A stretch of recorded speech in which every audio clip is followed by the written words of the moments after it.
हाम्रो टोरी ल्याएको छ त्यो टोरी माथि अघि पानीको टोरी फोन भयो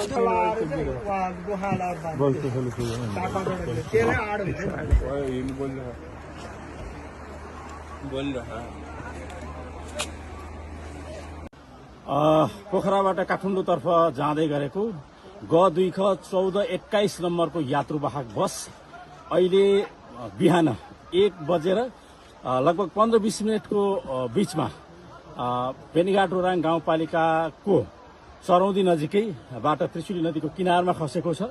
म घटनास्थलमा आइपुगेको छु। यतिखेर म आफैले हेर्दाखेरि 17वटा डेथ बडीहरू म आफैले भर्खर गनेको छु। यतिखेर अन्य घाइतेहरू कति छन्, अरू कति मानवीय क्षति भएको छ भन्ने कुराको एकिन तथ्याङ्क आउन सक्ने अवस्था छैन। जिल्लाका 3वटै सुरक्षा अङ्ग स्थानीयहरू सबैको उपस्थितिमा यतिखेर रेस्क्युको काम भइरहेको छ। निकै ठूलो दुर्घटना भएको छ। दुर्घटना पछाडिको उद्धारको कामहरू भइरहेको छ। थप विवरण हामी योभन्दा पछाडि पनि तपाईलाई जानकारी गराउने नै छौं। दुर्घटनास्थलमा रहेको छु। निकै ठूलो मानवीय हताहती भएको हुनाले यतिखेर उद्धारको काम भइरहेको छ।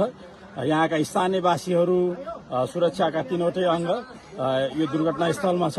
निकै अप्ठ्यारो ठाउँमा त्रिशुली नदीको किनारमा भएको हुनाले पनि, रातिको समयमा भएको हुनाले पनि यो रेस्क्युको काम निकै कठिन भइरहेको छ।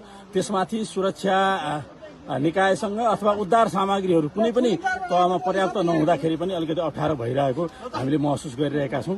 थप विवरण फेरि हामी तपाईलाई जानकारी गराउँदै गर्नेछौं।